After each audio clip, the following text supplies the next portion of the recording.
If you are a manager, coach, or business owner in a leadership capacity, you can demand high standards from your clients or team all you want, but without this one thing, it is never going to happen. That one thing is making them feel safe. Have a think about this, okay? In order to get good at anything, what do you need to do? You need to try, you need to fail, and you need to learn from it, okay? You're going to make mistakes. Think now about yourself on the things that you feel confident in, on the expertise that you have gained over the years. How many mistakes have you messed up? Have you made? Okay, how many mistakes have you made? How many times have you tried something and failed and it not got the outcome you want? But yet you learned from it, you reflected on it, and you've continued to try. And that is how you've gotten better. It is exactly the same when you're dealing with clients or team members. Okay, it's good to have high standards, 100%. If you don't have high standards, what do you have? Okay, like it's just laziness. Okay, I don't agree. You need to have high standards, but you need to pair it with how psychologically safe are you making these people feel.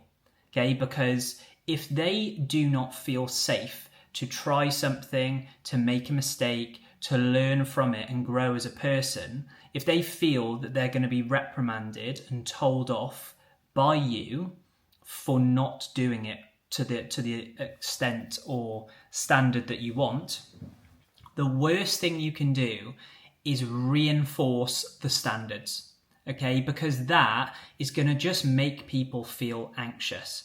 There are two kind of levers that you want to be mindful of as a leader, and that is standards, okay? There's low standards, high standards. We want to drive high standards, of course we do. You know, whether that's in a business context, whether you're a coach and you're dealing with clients and you want to help them get great results, you need to drive high standards. But the big mistake that so many people make is that they will not pair it with the other lever, which is psychological safety. How safe are you making the other person feel? And when I say safe, I mean someone who's safe feels comfortable sharing. They feel comfortable being vulnerable. They feel comfortable sharing how they actually feel, what's actually going on for them, sharing wins, sharing lessons, sharing where they're struggling. Okay, that is an example of someone who has high psychological safety. If someone has low psychological safety, they do not feel comfortable being honest. Okay, they will not feel comfortable being vulnerable because they will feel that if you are, creating an environment that makes them feel anxious and they don't feel safe to try and learn from, they're not going to be honest. It's easier for that person to just not do it and actually be like, no, I didn't do it. I didn't have the headspace.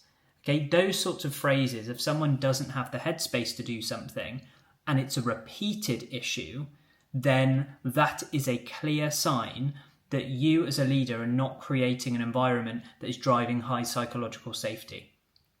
Okay, that's so important. So key takeaway is like, if you want high standards from your clients so that you can help them get great results, if you want high standards within your team so that you can achieve great targets in business or whatever you're working towards, that is absolutely okay. But it's only going to work if you pair it with high psychological safety and you make other people feel safe, make other people feel safe to try something, make a mistake and learn from it. Okay, that is so important. On the other end of the spectrum, so those are the two levers, psychological safety and standards. If we have high psychological safety and low standards, nothing happens. Like, you're making them feel safe and you might actually fall into this category. You'll kind of be in the friend zone. They'll be in the comfort zone, the familiar zone. The relationship will be kind of good, will be nice. Like, you get on with them personally, but on a professional level, you'll kind of be like, there's something missing. I don't think they're quite cut out for it. Is it that they're not cut out for it, or is it that you as a leader are not actually driving standards enough? Okay? Psychological safety is great, but if you have low standards with it, then people just get complacent and they think you're a friend, okay, which isn't going to be effective as a leader. okay? In order to be an effective leader, you need both, okay? And it is your responsibility as a leader to identify what environment am I creating for this person, okay? What environment am I creating for my clients? It is all created by you. It is your responsibility as a leader. And there's a key difference here is that you're not responsible for someone else's actions, okay? Unless they are literally a newborn baby, okay? You are not responsible for them, okay? But you are responsible to them. And what I mean by that is that you are responsible to them to provide them support, to provide them with the psychological safety that allows them to make mistakes and learn from it, you're responsible to them to let them know of what the expectations are.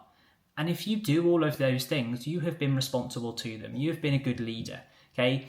If they then don't follow through, then that's an issue where you can actually address it directly. And I'll save that for a whole other video because that's a different skill in itself as to how to deliver feedback in a non-confrontational but effective way.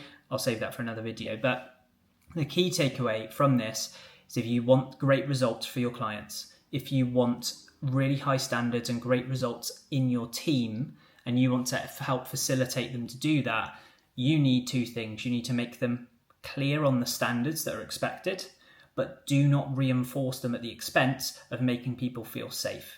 If you want a high-performing team or high-performing clients, you need both, and that is the key thing you need to remember. One or the other is not going to be great. I hope you found that useful. If you did, I'd love for you to drop a comment and let me know what stood out to you the most. If you want to know how can I apply this, then just drop a comment and I would love to help. Also, if you did find that useful, I've actually created a free audit. It's called the Complete Leaders Audit. The link is in the description. It takes 2 to 3 minutes to fill out. It's completely free. And you can answer, I think it's 24 questions. And it covers the 3 main areas that you need to master in order to be an effective leader. And that is personal leadership, how you're leading yourself first. It's your health and fitness, physically and mentally. And your public leadership, your ability to influence and lead other people.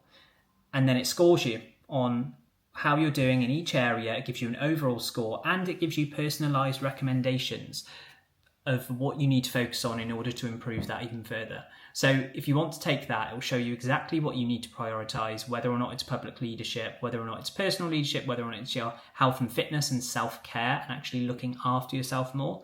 It will show you exactly where you need to prioritise. So if you want to fill that out, click the link in the description. It's completely free, or visit scorecard.leadfromthefront.co.uk and it will be on there. But I really hope you found that useful and I'll see you in the next video.